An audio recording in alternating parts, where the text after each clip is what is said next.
Buenas tardes, 6:55. Ya andamos. Buenas tardes. Buenas tardes.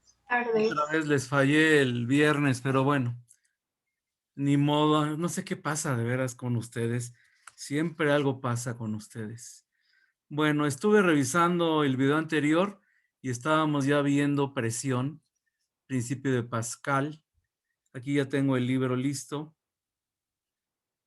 Comparto pantalla. Hoy nos vamos a dedicar al libro. Y vamos aquí, presión de un fluido. Me acuerdo que les dije lo que hizo Pascal con un matraz lleno de líquido, le hizo agujeros, ¿verdad? Presionó y el líquido salió en todas direcciones. Hoy lo que vamos a ver es la presión hidrostática. ¿Qué es la presión hidrostática? La presión debido a un fluido. En este caso, aquí está el ejemplo. Tengo un recipiente con agua y ahí tengo una figura geométrica de agua, ¿no? Hipotética. Entonces, ¿qué me está explicando este dibujo? Bueno, vamos a irnos a un Jamboard.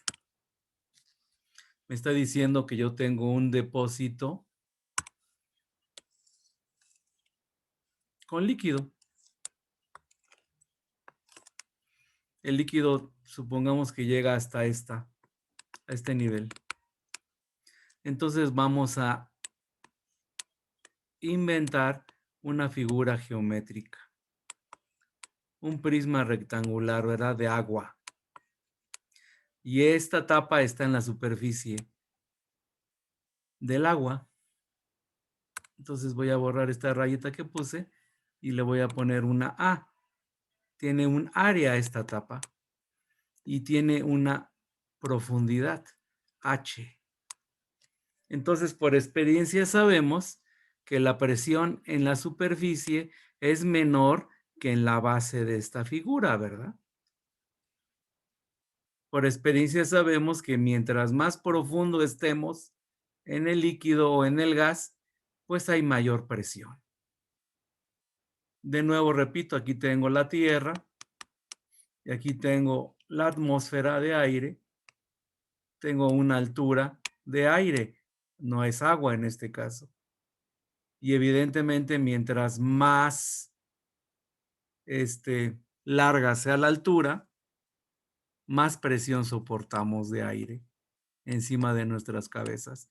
Pues aquí sucede lo mismo, pero con agua. A la presión debido a un líquido o un gas se le conoce como presión hidrostática.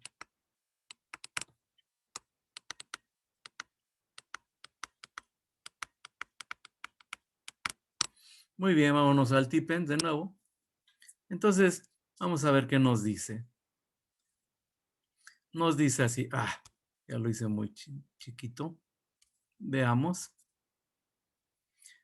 Dice, la figura 15.3, la que está aquí del lado derecho, muestra un líquido bajo presión. Las fuerzas actúan sobre la cara del émbolo. El émbolo está aquí arriba, sobre las paredes del recipiente y sobre las superficies del objeto suspendido, como se aprecia en la figura. A ver, vamos a tratar de dibujar. Este es el émbolo. Es como si fuera una jeringa, ¿verdad? Esto está presionando hacia abajo con una fuerza F. Y como está encerrado el fluido, el líquido en este caso, pues la presión se ejerce en todas direcciones. Chequen hacia arriba. Yair, apaga tu micro, por favor. La presión empuja hacia arriba, empuja hacia las paredes del recipiente, empuja contra las paredes de esta figura geométrica. Eso fue lo que vio Pascal, que la presión se transmite en todas direcciones dentro de un fluido encerrado. ¿Ok? Entonces, vamos a ver aquí, limpio lo que acabo de dibujar. Y vámonos. Dice, de igual manera que los volúmenes más grandes de otros objetos sólidos ejercen fuerzas mayores contra el lugar que los soporta, los fluidos ejercen mayor presión al aumentar la profundidad. Y ahí está la figura que acabo de hacer yo en el Jamboard. El fluido en el fondo de un recipiente siempre está sometido a una presión mayor que la que experimenta cerca de la superficie. Esto se debe al peso del líquido que se encuentra arriba. Sin embargo, es preciso señalar una diferencia entre la presión ejercida por los sólidos y la que se produce en el caso de los líquidos. Un objeto sólido puede ejercer únicamente una fuerza hacia abajo debido a su peso. A cualquier profundidad en un fluido la presión es la misma en todas direcciones. Si esto no fuera cierto, el fluido podría fluir bajo la influencia de una presión resultante hasta que se alcanzara una nueva condición de equilibrio. Puesto que el peso del fluido que está por arriba de un punto en cuestión es proporcional a su densidad, la presión a cualquier profundidad es también proporcional a la densidad del fluido. Esto puede visualizarse considerando una columna rectangular, o sea, la figura que dibuje el prisma rectangular de agua, cuyas dimensiones van desde la superficie hasta la profundidad H, como se muestra en la figura, que fue la misma que hice yo en el Jamboard. El peso de la columna completa actúa sobre el área A en el fondo de la columna. Entonces, ¿qué me está diciendo? Me voy de nuevo al Jamboard. Me está diciendo lo siguiente. Este prisma de agua tiene un peso hacia abajo. Es una fuerza, el peso es una fuerza que está ejerciéndose sobre un área. Por lo tanto, hay una presión. La presión es la fuerza, o sea, el peso de ese prisma entre el área de la tapa de ese prisma. Esa es la presión que está ejerciendo esa figura hipotética que estoy yo imaginando ahí en el recipiente. Vámonos a el Tipens. Dice, dice, partiendo de la ecuación, dice, bueno, a final de cuentas, yo tengo la definición siguiente. A ver, aquí lo voy a hacer. Yo tengo lo siguiente, que la densidad es igual a la masa entre el volumen. ¿Ok? Entonces la masa, despejando, me queda que es la densidad por el volumen. Pero el volumen en este caso del prisma es, densidad queda igual, el volumen es el área de la tapa por la altura. Entonces chequen, la masa es la densidad por el área por la altura. Ahora bien, a ver, entonces sigo leyendo. Dice, partiendo de esta ecuación, que el peso específico es la densidad por el volumen, eso es la densidad por A por H. Dice, donde D es el peso específico del fluido. La presión, que es el peso por unidad de área a la profundidad H, está dada por W entre A. Entonces chequen, si W es D por A por H y divido entre A, pues se van las A's y nada más me queda D por H. Pero la densidad dijimos que era Rho por G. Entonces, a final de cuentas, para que no nos hagamos bolas, la presión dentro de un fluido es Rho por G por H. Ya no se preocupen tanto por los despejes, pero esto es importantísimo. ¿Por qué es importantísimo? Atención. Vámonos a un Jamboard. Vamos a borrar esto. Entonces, ¿qué me está diciendo? Me está diciendo que la presión es igual a ρ, la densidad por G por H. Pero ¿qué sucede? La densidad de un líquido es constante, no cambia mucho. A pesar de que nos vayamos muy profundo, la densidad es constante. La gravedad también es constante. Lo único que puede variar de esta fórmula es la H, que es la profundidad. Entonces, ¿qué me dice esta fórmula? Estoy aquí encerrando. Que la presión dentro de un fluido únicamente depende de la profundidad, ya sea un líquido o un gas. No importa la densidad de el material ni la gravedad, porque esos son constantes. Entonces, Pascal hizo experimentos de este tipo, por ejemplo. A ver, déjenme borrar aquí esto. Ya está. Pero debo. Entonces, hizo experimentos de este tipo. Tenía un barril. Los barriles tienen aquí como un anillo en medio. Y aquí están los elementos, ¿verdad? De madera. Aquí tengo otro anillo, pues. Entonces, llenó de agua este barril y le hizo un orificio y por ahí pasó un capilar muy alto de cristal y muy delgado. Un popote, pues, de vidrio, muy alto. Me salió feo el popote. A ver, vamos a borrarlo. Hizo un capilar muy alto. Y se subió en una escalera, no sé qué, se subió.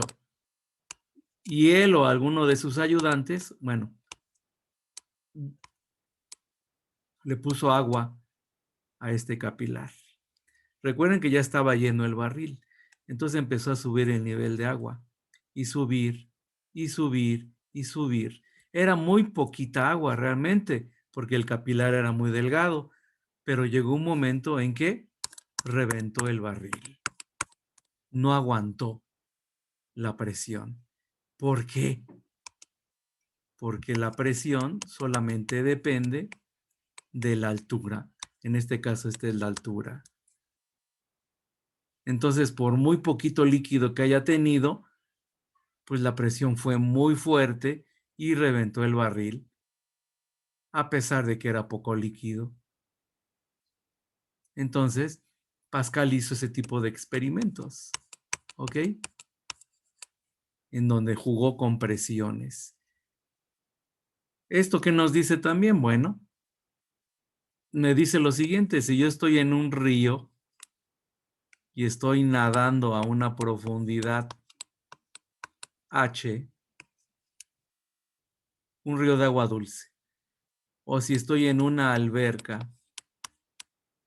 también nadando a la misma profundidad H, o si estoy en un tinaco de agua, nadando a una profundidad H, voy a sentir la misma presión. No importa la masa de agua que me rodee. Lo único que importa es la profundidad.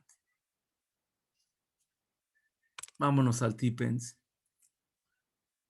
Dice, la presión del fluido en cualquier punto es directamente proporcional a la densidad del fluido y a la profundidad bajo la superficie del fluido. También, ¿qué me dice esto? Vámonos a otro Jamboard. La presión hidrostática es ρ por G por H. Si yo no cambio de fluido, solamente dependerá de la profundidad H. Pero, por ejemplo, si yo tengo una alberca con agua y estoy nadando a una profundidad H, siento una presión que depende de la profundidad y también de la densidad del agua. Pero si yo cambio el agua, por decir algo, por otro líquido, por mercurio, que es 10 veces o 12 veces más denso, pues evidentemente la presión se va a multiplicar. También, si aumenta la densidad, o sea, si cambio la sustancia, el líquido o gas, pues también va a cambiar la presión. ¿Qué es lo que dice el libro? La presión del fluido en cualquier punto es directamente proporcional a la densidad del fluido y a la profundidad bajo la superficie del fluido. Y aquí hay problemas, pero ahorita no voy a meterme en broncas. Aquí tengo un recipiente donde hay agua aquí adentro. Y lo que sabemos por experiencia es que el agua siempre busca su nivel, independientemente de la forma del recipiente. Chequen, estos 4 recipientes A, B, C y D tienen formas diferentes. Hay volúmenes diferentes de agua, pero el nivel es el mismo. ¿Por qué el nivel es el mismo? ¿Por qué no puede ser diferente el nivel? Todos estos recipientes están abiertos a la atmósfera. ¿Qué significa eso? Que el tamaño de la atmósfera es el mismo para todos los recipientes. La presión es la misma para todos los recipientes. Si tuviéramos una diferencia de alturas, significaría que esta presión, por ejemplo, esta raya que acabo de dibujar, si este fuera el nivel del agua en esta como copa, significaría que la presión es mayor aquí que a un lado, ¿no? A la izquierda. Y eso no puede ser, porque la altura de la columna de la atmósfera es la misma. Entonces, el nivel del agua tiene que ser el mismo en los 4 recipientes, independientemente de su forma y de la cantidad de agua que hay adentro. Muy bien. Entonces, se dice que el agua siempre busca su propio nivel, lo cual indica que la presión es independiente del área o de la forma del recipiente, que es lo que les acabo de decir. Entonces, dice, considera una serie de recipientes que se comunican entre sí, esta figura, y que tienen diferentes áreas y formas interconectadas, como se muestra en la figura.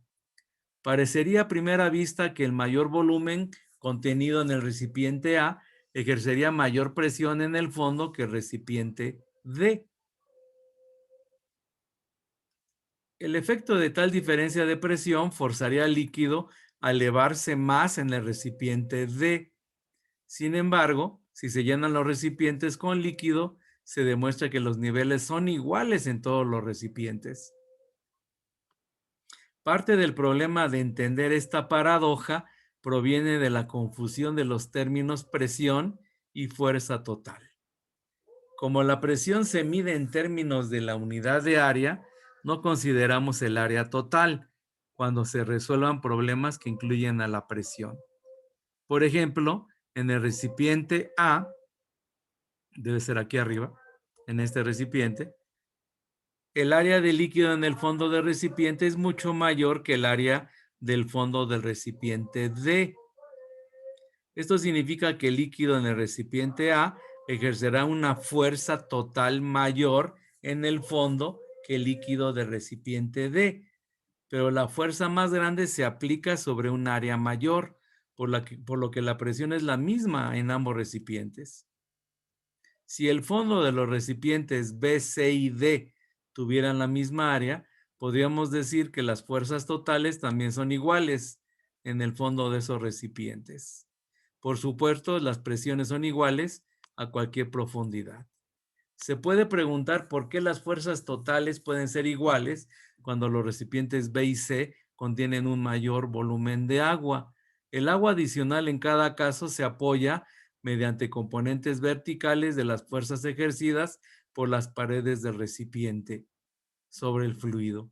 Cuando las paredes del recipiente son verticales, las fuerzas que actúan sobre los lados no tienen componentes hacia arriba. Por tanto, la fuerza total al fondo del recipiente es igual al peso de una columna recta de agua sobre el área de la base. ¿Qué significa eso? A ver, me está diciendo que tengo este cilindro,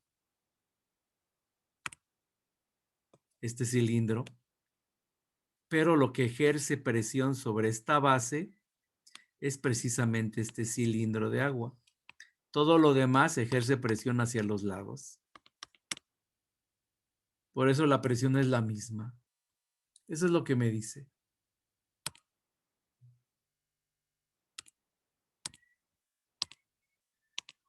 Ay, ok. A ver. Entonces, vámonos para abajo. ¿Cómo se mide la presión? Medición de la presión.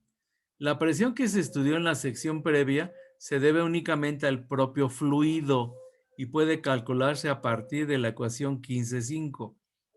La ecuación 15.5 es la de rho GH, me imagino, sí. Presión es igual a rho GH. Entonces, desafortunadamente, este caso no es el más frecuente. Cualquier líquido en un recipiente abierto, por ejemplo, está sujeto a la presión atmosférica, además de la presión debida a su propio peso. Puesto que el líquido es relativamente incompresible, la presión externa de la atmósfera se transmite por igual a todo el volumen del líquido. El primero en enunciar este hecho fue el matemático francés Blaise Pascal y se conoce como ley de Pascal. En general se enuncia como sigue. Una presión externa aplicada a un fluido confinado se transmite uniformemente a través del volumen del líquido. Y aquí empiezan a hablar de presión absoluta, presión atmosférica y presión manométrica. Entonces vamos a ver. Vámonos a un Jamboard.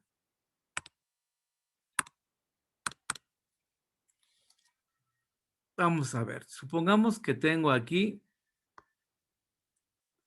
un recipiente completamente lleno de líquido. Entonces, hay una presión debido a la masa del líquido, una presión interna que, como está encerrada, presiona en todas direcciones. A esta presión interna se le conoce como presión manométrica.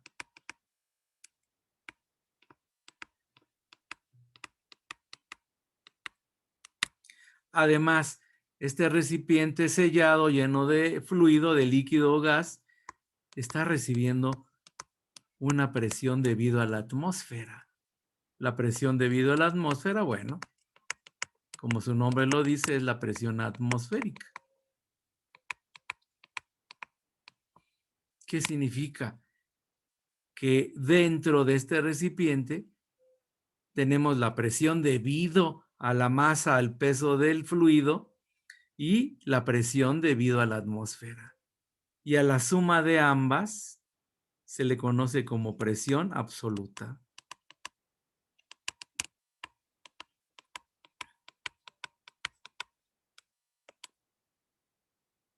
Entonces vámonos al texto.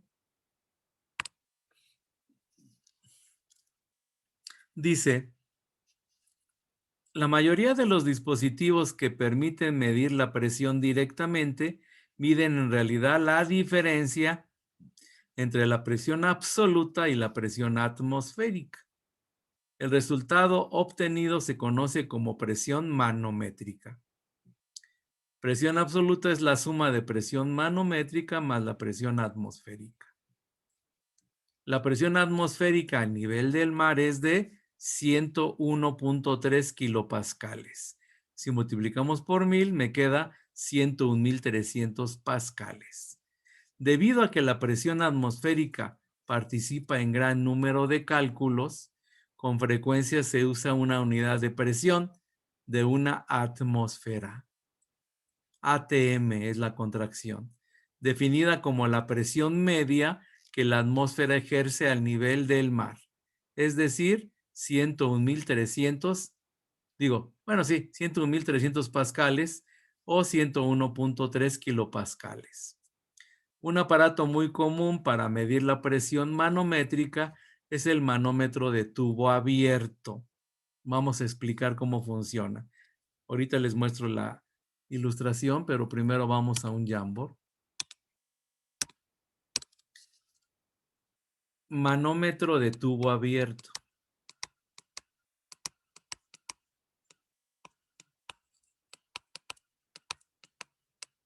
Tubo abierto.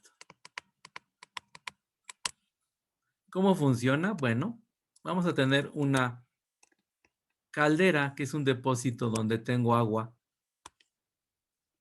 que estoy calentando. Entonces, vamos a hacerle aquí un orificio y vamos a colocar un tubo en forma de U, que está abierto a la atmósfera. Y le voy a colocar mercurio. Este es mercurio y como el agua busca su nivel. Si no he calentado el agua, bueno, el nivel en ambos lados del U es el mismo. Pero si caliento el agua, ¿qué va a suceder? Esto está encerrado en esta caldera, que es un depósito de agua. Voy a calentar. Entonces va a llegar un momento en que el agua se empieza a evaporar. Y las moléculas chocan contra las paredes del depósito. Y muchas se salen por aquí, por el tubo. ¿Y qué pasa? Están ejerciendo una presión y también ejercen la presión contra el mercurio. Llega un momento en que esa presión es capaz de mover ese mercurio. Entonces, el mercurio empieza a bajar de un lado, pero sube del otro, evidentemente. Y eso me da una diferencia de alturas de ambos brazos de la U. Y esto está calibrado de tal forma en que con la diferencia de alturas podemos medir la presión. ¿Qué es lo que está empujando aquí del lado de arriba de la U? Pues es la presión atmosférica. Pero le está ganando la presión de la caldera, por eso hay un desnivel en el mercurio y se gradúa esto de tal manera que dependiendo de la altura que se mueva la columna de mercurio, es la presión de adentro de la caldera, o sea, la presión manométrica. Ahora sí, vámonos al libro. Dice así: un aparato muy común para medir la presión manométrica es el manómetro de tubo abierto mostrado en la figura. Aquí está más bonito, evidentemente. El manómetro consiste en un tubo en forma de U que contiene un líquido que generalmente es mercurio. Podría ser agua, pero no nos serviría de gran cosa, porque pues en cuanto el agua de dentro de la caldera empiece a evaporarse, pues también va a evaporar el agua y saldrá disparada, ¿verdad? Entonces necesito algo más denso, algo más pesado. Por eso se pone mercurio. Cuando ambos extremos del tubo están abiertos, el mercurio busca su propio nivel. Ahí del lado izquierdo se ve. Ya que se ejerce una atmósfera de presión en cada uno de los extremos abiertos. Y aquí en la figura se ve. De este lado hay una atmósfera, pero también aquí hay una atmósfera. Realmente la diferencia de alturas aquí para el aire, pues no influye realmente. Se aproxima y se dice que la presión es la misma. Por eso el mercurio busca su nivel y es el mismo en ambos lados de la U. Luego dice, cuando uno de los extremos se conecta a una cámara presurizada, pues la caldera que le estoy diciendo, el mercurio se eleva en el tubo abierto hasta que las presiones se igualan. La diferencia entre los dos niveles de mercurio es una medida de la presión manométrica. La diferencia entre la presión absoluta en la cámara y la presión atmosférica en el extremo abierto. El manómetro se usa con tanta frecuencia en situaciones de laboratorio que la presión atmosférica y otras presiones se expresan a menudo en centímetros de mercurio o pulgadas de mercurio. Entonces, hay equivalencias. Atmósfera es una unidad, centímetros de mercurio es otra.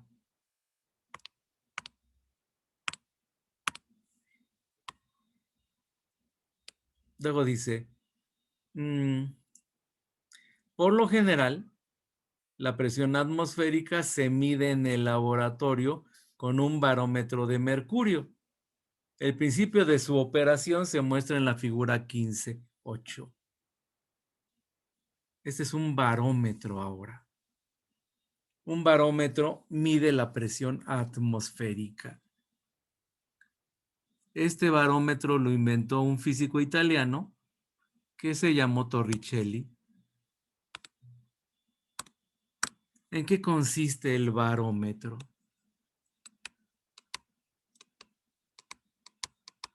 Bueno, Torricelli hizo el siguiente experimento. No sé si lo hizo por accidente, pero se dio cuenta de esto. En un depósito, en una bandeja, que es larga, puso mercurio, lo llenó de mercurio y agarró un tubo de ensayo largo de 1 metro de altura y lo llenó completamente de mercurio, al ras de mercurio. Entonces, con cuidado, volteó el tubo de cabeza en la bandeja llena de mercurio también. Entonces, lo que esperaba yo, me imagino, era ver cómo el mercurio bajaba, ¿verdad? Y se vaciaba en la bandeja. Pues no, no pasó eso. Efectivamente empezó a bajar, pero llegó a una altura y de ahí ya no bajó más el mercurio. Este experimento lo hizo a nivel del mar.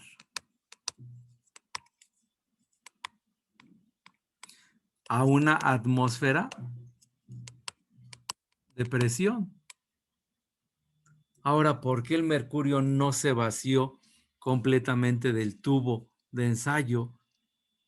Pues porque el aire de la atmósfera está empujando hacia abajo y es capaz de sostener una columna de 76 centímetros de mercurio. Se dio cuenta de eso y se dio cuenta que podía usar eso para medir la presión atmosférica.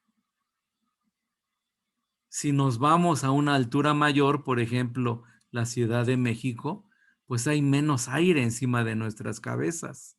Por lo tanto, hay menos aire que empuja a la columna de mercurio y la altura de la columna de mercurio aquí en la Ciudad de México es menor de 76 centímetros.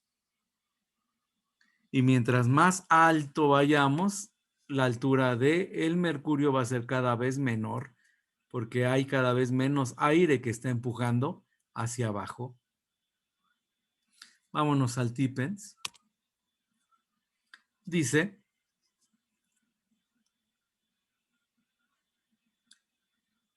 aquí, por lo general, la presión atmosférica se mide en el laboratorio con un barómetro de mercurio. El principio de su operación se muestra en la figura 15.18, aquí a la derecha. Un tubo de vidrio cerrado en un extremo se llena de mercurio. Es un tubo de ensayo largo. El extremo abierto se tapa y el tubo se invierte en una cubeta de mercurio. Si no se tapa el extremo abierto, el mercurio fluye hacia afuera del tubo hasta que la presión ejercida por la columna de mercurio equilibra exactamente la presión atmosférica que actúa sobre el mercurio de la cubeta.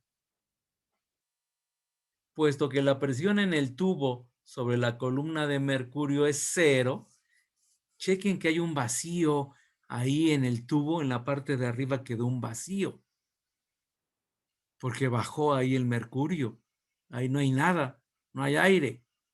Dice, si no se toma puesto que la presión en el tubo sobre la columna de mercurio es cero, la altura de la columna por arriba del nivel del mercurio en la cubeta indica la presión atmosférica. Al nivel del mar, una presión atmosférica de 14.7 libras entre pulgada cuadrada hará que el nivel del mercurio en el tubo se estabilice a una altura de 76 centímetros. En resumen, podemos escribir las siguientes medidas equivalentes de la presión atmosférica. Y ahí están las medidas equivalentes. Dice, una atmósfera es igual a 101.3 kilopascales, 101.300 pascales, que eso equivale a 76 centímetros de altura de mercurio. Ya las otras unidades no las voy a ver, son inglesas. Bueno, entonces, el barómetro mide presión atmosférica. El manómetro mide presión interna, presión dentro de un recipiente. Y esos son los principios que se utilizan para poder usar estos aparatos. Ahorita a continuación, porque ya nos vamos ahorita y regresamos, me queda un minuto de Zoom, vamos a ver que también con agua podemos hacer un barómetro. Muy bien, dejo de compartir. Jóvenes, queda un minuto de Zoom. Salimos, denme 3, 4 minutos y regresamos. Voy a procesar el video. Sale, jóvenes.